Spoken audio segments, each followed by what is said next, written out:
안녕하십니까. 거꾸로 투자하는 쇼킹 부동산입니다. FOMC 결과 부동산이 위험하다 시작해보겠습니다.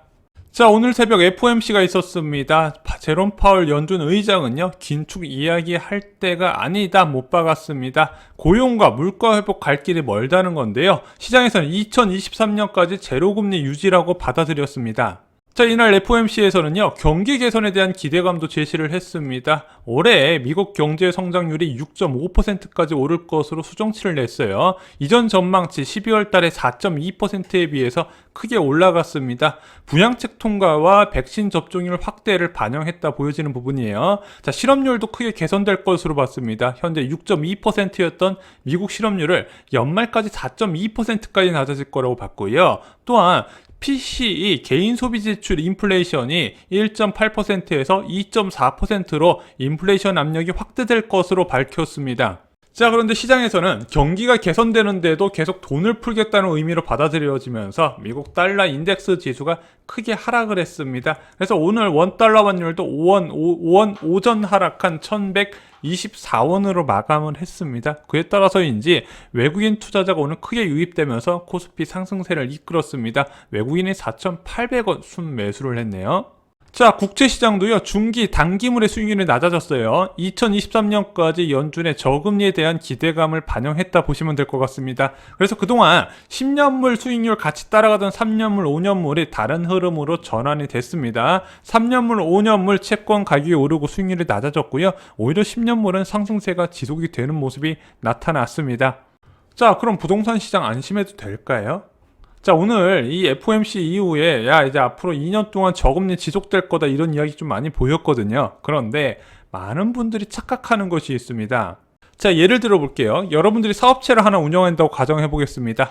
2020년 코로나19 직격탄을 가장 많이 받은 의류 사업을 한다고 말씀드릴게요. 자, 코로나19가 딱 터졌습니다. 옷이 하나도 안 팔려요. 자, 그러면은 의류업체 사업장 경영자는요, 회사 생존을 위해서 비상조치에 들어가겠죠. 제일 먼저 비용을 줄이는 전략을 세울 겁니다. 일단 투자 계획했던 거 다 취소하고 고용 인원도 조정을 할 것이고 쓸데없는 지출 같은 거 다 줄이려고 하겠죠. 자, 그래서 코로나19가 딱 터졌을 때 작년 3월에 닥치고 현금, 닥치고 달러 이야기가 나왔던 게 가게나 기업에서 생존을 위한 자금을 마련하기 위해서 현금 수요가 급증을 했다는 부분이죠.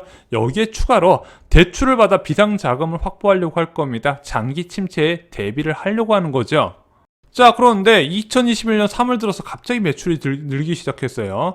코로나19 백신을 맞은 사람들이 보복적 소비에 늘어났는데 이 사람들이 생각보다 쓰는 돈이 많아요. 왜? 정부 보조금을 사용했거든요. 그래서 2021년 3월부터 적자의 행진을 끝내고 조금씩 이익이 나고 있습니다. 그리고 시간이 갈수록 이익이 확대될 거란 기대감도 높아지고 있어요. 자, 그러면 경영자가 판단을 하는 겁니다. 야, 지출 줄이지 말고 투자 좀 늘려볼까? 자, 비상 상황을 대비해서 받은 대출 받은 거 상환할까? 이렇게 생각할 수 있는 부분이죠.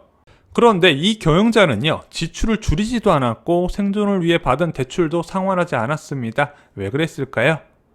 자, 코로나19가 완전히 끝난 것도 아니고 언제 다시 재유행할지 모르잖아. 불확실성이 있다는 부분이죠. 야, 봐봐, 이스라엘 재유행 조짐 나오잖아. 아직 어떻게 될지 모른다. 두 번째, 정부 보조금 다 써버리면 매출도 줄 것 같은데 계속 사람들이 옷을 사줄까? 수요 증가에 대한 의문이 생기는 겁니다. 마지막으로, 작년에 적자가 너무 커서 올해 수익이 나도 메꾸기가 힘들 것 같아. 2020년 대비 기저효과 때문에 지금 수익이 크게 높아 보이지가 않는 겁니다. 그래서 경영자는 판단을 해요. 현재 비상조치는 유지하고 일단 상황을 좀 더 지켜보자 생각을 한 거죠. 그래서 경영자는요, 현재 경기 회복 기대감만으로 비상조치를 취하지 않았습니다. 그리고 확실한 회복 신호가 보일 때 아주 조금씩 비상조치를 풀려고 그러겠죠. 여기서 경영자는 연준을 의미합니다. 비상조치, 저금리와 양적 완화를 의미하는 거예요. 그래서 시장에서 간혹 이 비상조치 확대 방안 같은 오퍼레이션 트위스트나 YCC 같은 것을 연준에서 할 수 있지 않을까 기대를 하는 건데, 지금 경영자 입장에서 비상조치를 더 확대하진 않겠죠. 어떻게 줄일까만 감안하고 있는데 비상조치 확대를 시장에서 기대하고 있으니까 들어주질 않는 겁니다. 그런데 지금 상황은 이 예시를 보면서 이해가 되실 거예요. 그런데 여기서 주의하셔야 될 것이 있습니다. 자, 연준은요, 2023년까지 금리를 안 올리겠다고 확답을 한 건 아니에요. 점도표, 연준 의원 18명 찍은 금리 인상 점도표를 보면서, 없을 것이라고 점쳤던 부분이에요. 그런데 이 점도표를 찍을 때, 현재 경제 상황과 향후 전망을 감안했을 때 이 점도표를 찍게 돼 있거든요. 그런데 이런 금리 전망은요, 현재 경제 상황이 더 크게 영향을 준다는 겁니다.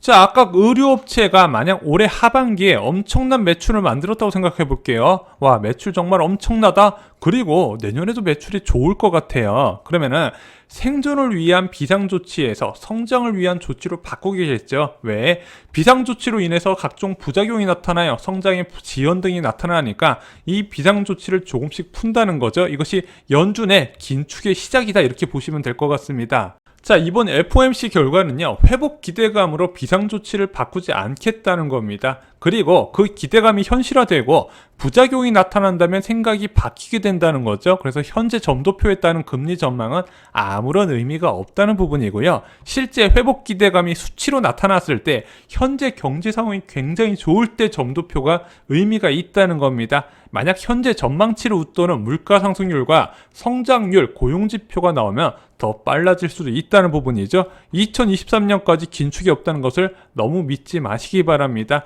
만약에 물가 상승률이 연준의 관례 목표치를 넘어서 2.5%까지 올리게 되면 어떻게 될 것인가? 오히려 이 부작용을 우려해서 이제 이 완화적 통화 정책을 걷어들일 가능성이 있다는 부분, 시장에선 그것을 경계해야 된다고 경고를 하고 있습니다. 자, 그리고 한국의 부동산 시장에는 오늘 FOMC가 정말로 큰 의미가 있었습니다. 왜냐면은 이번에 FOMC는 통화정책 기준이 되는 그런 PCE 물가 상승률 전망치를 수정을 했거든요. 올해는 2.2%, 내년에 2.0%, 2023년에는 2.1%로 연준의 물가 상승률 목표치 2%를 3년간 웃돌 것으로 전망을 했습니다. 자, 그러면 진성 인플레이션이 앞으로도 지속된다고 본 거예요. 당초 작년 12월 전망치 1.8%, 1.9%, 2.0%보다 무려 0.1에서 0.4%포인트나 높다는 겁니다. 자, 그런데 에너지와 식료품을 제외한 금년 PC마저도 장기간 2%를 웃돌 인플레이션을 전망한 미국 연준, 반면에 대한민국은요, 통화정책 수립할 때 소비자 물가지수 CPI를 기준으로 한다 말씀드렸죠. 이것은 원자재 가격 변화에 대해서 큰 영향을 받게 됩니다. 그러면은 미국에서도 이렇게 소비자 물가 상승률 급등에 따른 인플레이션 우려가 되면은 대한민국 수치상으로 훨씬 높은 인플레이션이 나올 수 있다는 겁니다. 그래서 한국과 중국이 미국보다 금리 인상이 빠를 것이다, 이런 전망이 나오고 있는 거죠. 자, 벌써 신흥국에서 금리 인상 압력이 커지고 있어요. 오늘 브라질에서 5년 만에 기준금리를 75bp 올렸습니다. 0.75%포인트 올린 거예요. 왜 올렸냐? 인플레이션 공포 때문에 올렸다. 2월 소비자 물가 상승률이 5.2%를 기록한 겁니다. 그럼 물가 상승률을 억제하기 위해서 기준금리 인상으로 대응을 했다는 부분이죠. 오늘 발표된 러시아 생산자 물가 지수가 전년 대비 무려 10.7% 급등한 것으로 나타났습니다. 그래서 내일 아마 러시아 중앙은행이 통화정책을 결정할 때 금리 인상에 대한 신호가 나올 것이다, 월가에선 이렇게 보고 있는 부분이에요.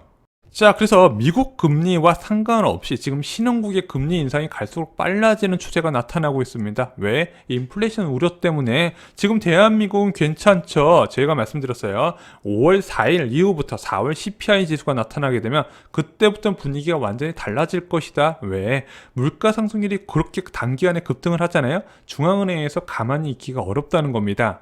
자, 저금리만 믿고 부동산에 올인하는 것은 이제 위험합니다. 부동산 대세 흐름 자체가 바뀔 타이밍이 오고 있다는 부분이에요. 자, 일본에 잃어버린 22년 미국의 서브프라임 모기 사태 다 왜 일어났을까요? 저금리의 장기화 이후 갑작스러운 소비자 물가 상승률 급등, 그에 따른 중앙은행이 긴축으로 대응하면서 부동산 가격이 급락했다는 부분이죠. 그것이 금융기관 부실까지 이어지면서 장기간 침체가 이어졌다는 겁니다.